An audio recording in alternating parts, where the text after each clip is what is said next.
Welcome, everybody, once again to another episode of Sales Pipeline Radio. So strap on your boards, catch a wave. It's time to ride the pipeline with the Chuck Norris of sales. That's what somebody called him the last time here. Matt Heinz. Welcome, Matt Heinz. That might be the best one yet. I think the Samurai of Sales was just a warm-up. When you start getting compared to Chuck Norris, it just does not get better. It does get any better than that. And that's I didn't come up with that. Somebody said you're the Chuck Norris of sales. So. No, we had Dave Crenshaw, who has written a number of books, including The Myth of Multitasking, on a couple weeks ago, and he is quoted in the official Chuck Norris guide. So I think that may have been where that came from. But well, welcome everyone to Sales Pipeline Radio. Happy almost end of May. A week from today, we'll be getting ready for Memorial Day weekend, the unofficial start of summer. I can't believe it. It's gone this fast. Last week, we were live at the Marketo Marketing Nation conference. About 6,000 B2B marketers descended on Las Vegas, put in a lot of steps on their Fitbit. Most people, on average, were about half a mile away. It was like from your hotel room to the conference center at the MGM Grand. That place needs its own zip code. It's ridiculous. But pretty amazing to see what's happening in the world of B2B marketing, especially among those that consider themselves math marketers. I think, I heard someone once say that in B2B, you've got two different types of marketers. You have the arts and crafts marketers, who, God love them, are focused more on, how straight the logo is and whether the colors are right, and not that that's not important. But then you've got your math marketers that are more focused on sales pipeline contribution. One of the things that we talked about last week at the Marketo conference and actually debuted both in presentation format and book format is our new book called Full Funnel Marketing, that really evangelizes not just the demand gen and the lead management side of B2B marketing, but encourages marketers to focus on the entire funnel. All the way through to the end and the close. And a lot of marketers are embracing the idea of sales enablement. Getting more focused on helping the sales team not only improve their productivity, but also their conversion of opportunities from deals to close. So very excited today to have with us both Dave Stein and Steve Anderson. We have the co-authors of the new book, Beyond the Sales Process, 12 Proven Strategies for a Customer-Driven World. And I think it's a great way to talk about, the idea of segue from full funnel marketing into thinking about the impact of sales well beyond just closing the deal. So Dave and Steve, thanks so much for joining us today. Thanks for having us, Matt. But as I started working my way through this book, it is very different. Tell me, why this book was important for you, and how is this book different in its approach to helping sales professionals? Well, so Matt, this is my third book. The other two books I wrote, two versions of How Winners Sell, very typical kind of sales book, and I don't want to insult any of my sales expert author friends out there, but a good majority of the books sound like this, okay? I was in sales, I made a lot of money, here's what I did, if you do what I did, you'll make a lot of money too. And a lot of those books were also focused on just part of the whole customer life cycle, and that is that opportunity, how to win that opportunity. So you take Steve's background, you take my background, we can get into that if you'd like, but you take our background. By the way, we know each other for many, many years, worked together at a software company years and years ago, but you take his background, you take my background, and we spent a lot of time talking about what salespeople really need to be able to manage their pipelines, to be able to manage their quota, to be able to deliver consistently. And it's more than just imitating what the latest book tells you to do, what some former salesperson told you to do, or just focusing on the deal. Well, it's an important point because I think, there's a lot of fads in sales. There's a lot of, I'm getting a little tired of, everywhere you turn around, someone saying something is dead in sales, whether it's cold calling is dead, prospecting is dead. I don't know. It just seems like it's become in vogue to claim that whatever used to work no longer works, and usually I find it's usually done by people that are trying to sell the alternative. But are there things that you've noticed that are universal in sales that kind of bypass, that are really evergreen, that sort of bypass the trends, are not unique to someone's own personality or style, that really become the foundation of successful selling? Yeah, so that's a great question, and the answer is yes. I think we fall into this trap of getting focused on this next bright shiny object. I certainly do it on a personal level. I love technology. I have a motorcycle. I've got all sorts of toys, and it does distract me, but not as far as my business is concerned. And I think what happens, whether it's with it was with CRM technology, certainly a lot of social. I know you're very active. I am as well. But we have to be careful that these things don't take our attention from the basics. So now, to answer your question directly, many of those basics are what we talk about, and that is understanding what drives your customer. The customer is the center of our world. It's the center of the book. What drives your customer's business? What are they trying to achieve? What must they achieve? And how can we help them achieve it? And that's a basic. It's been around. I read Matt Heinz's book, Hanan, about consultative selling in the early 80s. It's been around, and I think people just get distracted. So that's one of the things that we have to focus on. And one of the things I like about this book a lot is, we both probably seen a lot of sales books and just, business books in general where you've got someone smart that just sort of pontificates on their own sort of theories and strategies. But you root all of your best practices in what companies are actually doing. Talk a little bit about that process, why that approach was so important to you with this book, and talk about some of the companies that are featured here. We each brought obviously something to the party, but Steve has, and his company Performance Methods, has been very successful for, I guess going on 15 years, providing some of the world's best and largest global companies with sales effectiveness solutions that have enabled them to grab and sustain leadership within their own industries. So rather than what Steve did when he was a salesman and what I did when I was a salesman, of course we're both still selling, we're both consultants and have practices, but rather than talk about what made us successful way back when, we took deep dives into these companies. There are 9 of them featured in the book. Each of those 9 companies brought a customer to the party, so we have 18 companies which are discussed. And they're broken up into, the book is broken up into 3 sections: before, during, and after the sale. And there are about 5-page case studies that cover before the sale, 3 during the sale, and 3 after the sale.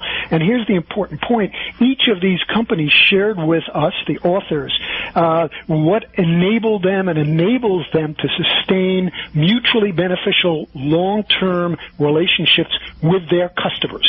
So we heard from the supplier side, and we heard from the customer side.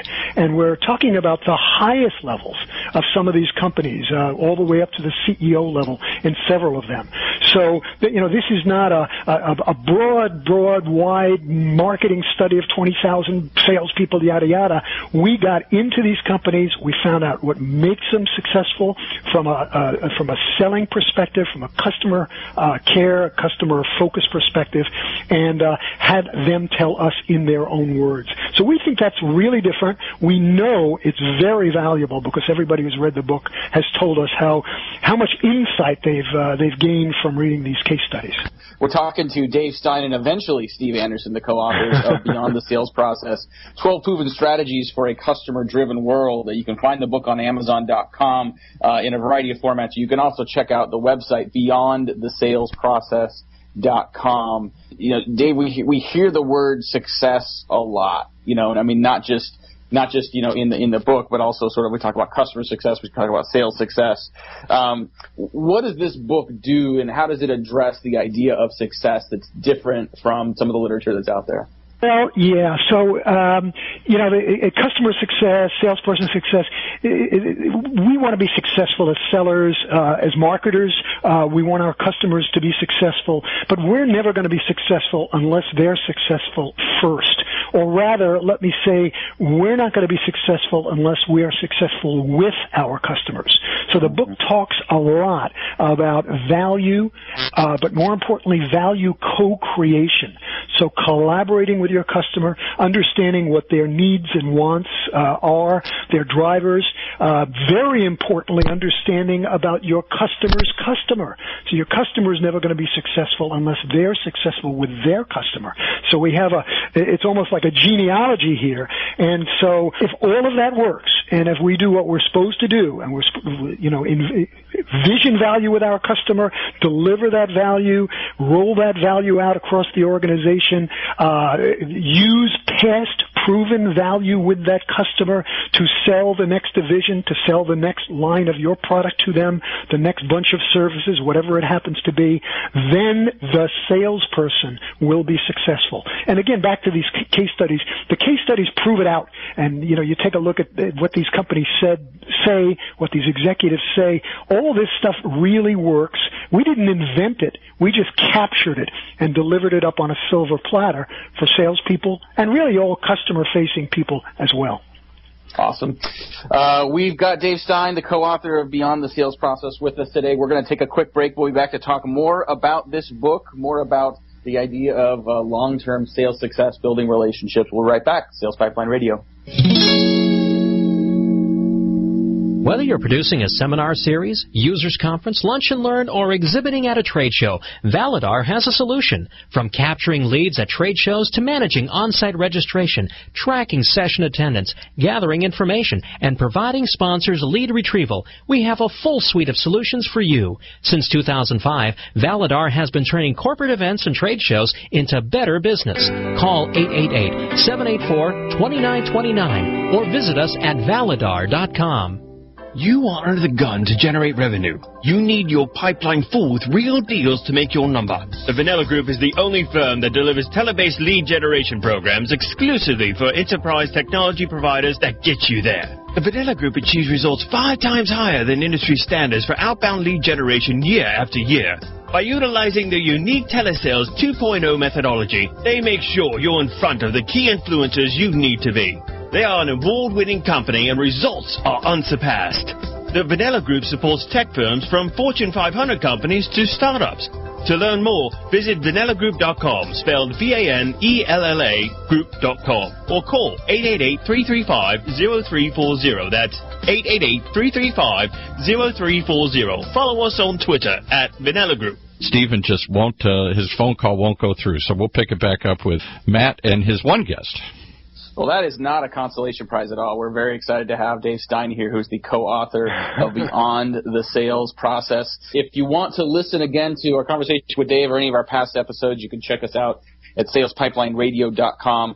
In the next couple of weeks, we got some amazing guests. Next week, we will be featuring Jill Rowley, the queen of social selling herself. You're not going to want to miss what she has to say as the world of social selling continues to evolve and really continues to mature and integrate into the world of selling. So it'll be interesting to hear from Jill Rowley and what she's seeing right now as we get into the middle of 2016. Following Jill, we've got Sanjay Puri, who is the founder of 9 Mile Labs. They are a B2B-only incubator based in Seattle, helping B2B companies sort of grow and incubate and innovate new ideas. So excited for the next few episodes. If you want to check out our full schedule as well as past episodes, just check us out at salespipelineradio.com. I mean, this is what you would really call an evidence-based book. It's Hilton Worldwide, Merck, Siemens, a number of companies. You've got some great examples in here. One of the things that really struck me as well, just in reading the book and thinking about the way salespeople operate today, is the idea of patience. How important is patience as a concept for sales reps, and how difficult is that to do in reality when, you're always up against a deadline and trying to hit quota? Yeah. There's a constant wrestling match. Sales managers, bless them, banging on the sales rep's head. How are you doing this hour, this day, this week, this month, this quarter, this year? We have numbers to make. Get out there. How many calls did you make? Yada, yada. And you have the salesperson who many of them really want to build these kinds of relationships with their customers, long-term relationships, before the sale, during the sale, and after the sale. And the pressures on them are enormous. So patience, there are no short hours in any day for a hardworking B2B salesperson. Relationships, the kinds of relationships that we talk about in the book, the kind that Zurich Insurance and Merck and BNY Mellon have with their customers, they take not months and quarters, but many of them years to develop. So it's the ability, it's the trait of a salesperson to be able to look at the short term and the long term, to do what they need to do now to get today's business done without taking their eye off the ball, and that is, if I do these things over the next months and quarters and years, I will have a relationship with a customer that will be boundless in terms of the mutual value that it creates. They will be successful in their market, and I will be successful in my company and in my market. So it's really a question of the DNA of a salesperson. It's hard to build patience into someone who doesn't have it. It's very, very difficult. So if you don't, it's something you can work on and improve, but that's a really good point you made, Matt. Well, what's hard about that, though, is, so I totally agree with everything you said. And, relationships are so central to selling and to business in general. But how do you juxtapose that against sort of the modern, the more modern trend towards specialization of sales roles, where you have these business development representatives, right, who are talking to leads and qualifying leads before they go to a field sales rep? By definition, there's probably no relationship there, and yet we're trying to sort of move those deals forward. Are those two concepts, the concept that you described in terms of sort of patience relationships and the idea of today's specialized BDR lead qualification, are those just opposed, or is there a way to still tie those two together? There definitely is, and we talk in one of the chapters about alignment, and it's alignment among the people on my team as a salesperson, aligning with the people on the customer's team. So it's not me, Dave Stein's Superman, who's going to solve all the world's problems, including, generating interest and nurturing leads and answering RFPs and doing a finalist presentation and delivering the product and implementing it and taking customer support calls. And no,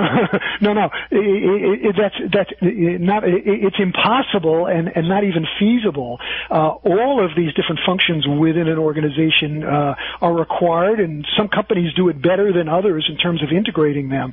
But I, as the salesperson, as the owner of that account, has to be the one to, if possible, and the smart companies, and again, we have 9 of them that we've featured, manage to do this, to be able to be the orchestra conductor and make sure that the right resources are being brought to the party at the right times, interfacing with the right people within the customer organization. And it gets done every single day. Lots and lots of companies are doing it, but those companies who cut up the marketing and the sales function, the pre-sales, the sales, the before, the during, into discrete silos and buckets with little communication going on among the different functions, those are the ones who wind up winning a deal, but they're never going to get repeat business from that customer, because then the customer isn't treated in a way that from which they derive the most value. Absolutely.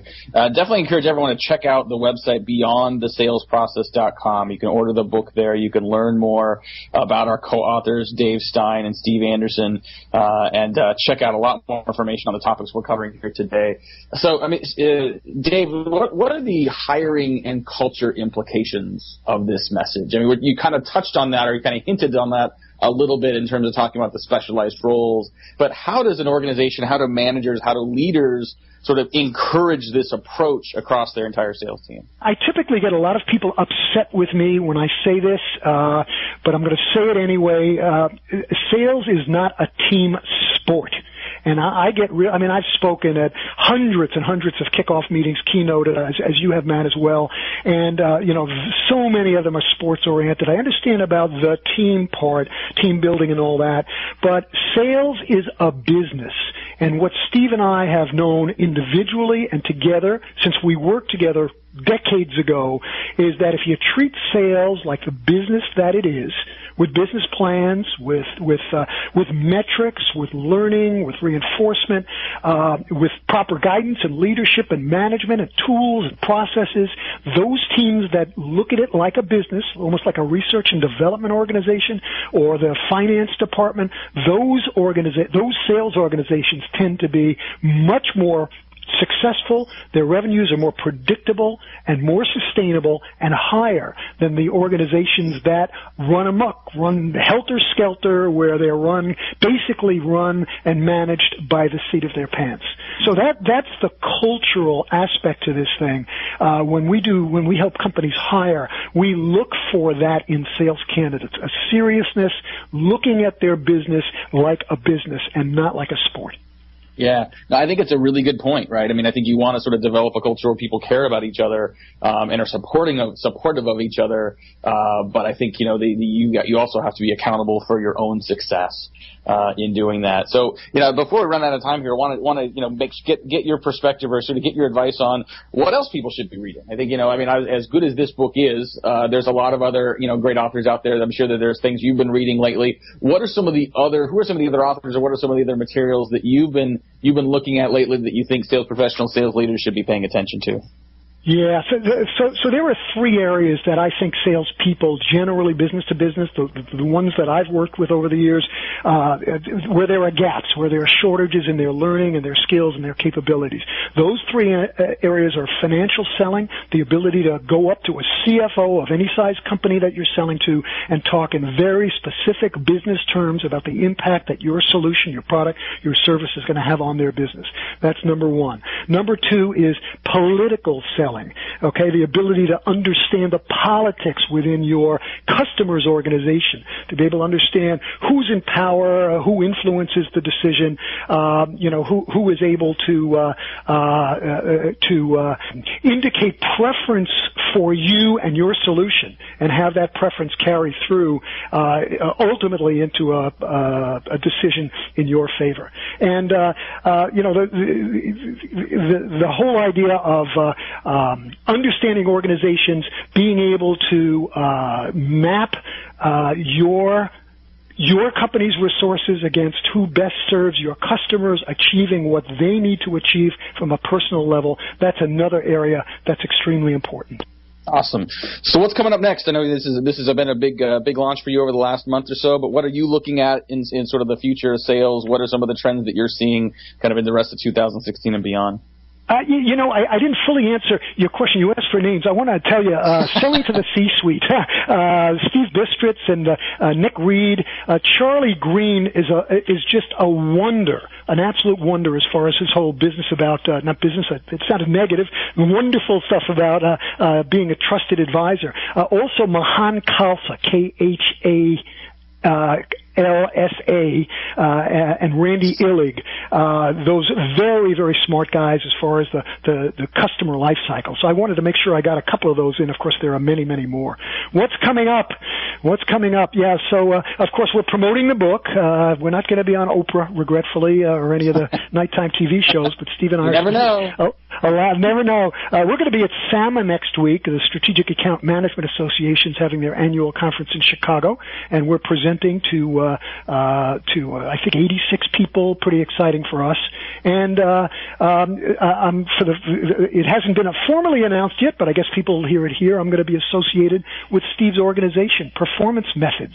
So I have a hiring methodology I've been using for 25 years, and it's been very, very effective helping companies not source, but vet sales candidates to make sure that whoever they hire will get the job done and deliver. So I'm going to be working with Performance Methods clients delivering that solution as well. So that's kind of news. That's great. Yeah, we got breaking news here on Sales Pipeline Radio. What do you think of that, Paul? It's pretty good. I love it. I love it. Anytime we get something breaking here, we do a little. I should get a little what's that little sound they make? Da da da da da da da da. Oh yeah, I got the old radio. What is that? The teleticker or whatever that is. Yeah, exactly. So awesome. Well, I know we're running out of time here. Top of the hour. Really want to thank our guest Dave Stein, who's co-author of Beyond the Sales Process: 12 Proven Strategies for a Customer-Driven World. He is the co-author with Steve Anderson. If you are out there, Steve, we love you. We miss you. We're sorry you couldn't join us. He's been texting see if we can sell a few copies of the book anyway. Yeah. He's been texting me, and he's brilliant. So anybody gets a chance to hear him, you should definitely do it.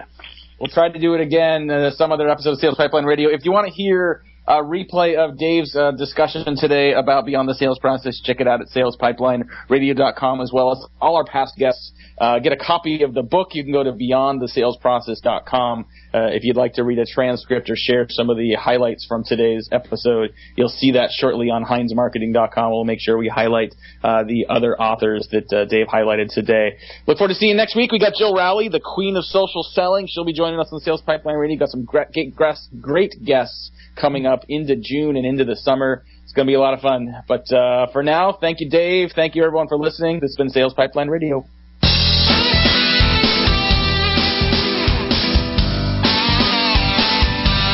You've been riding the wave, the Sales Pipeline wave, with Matt Heinz from Heinz Marketing.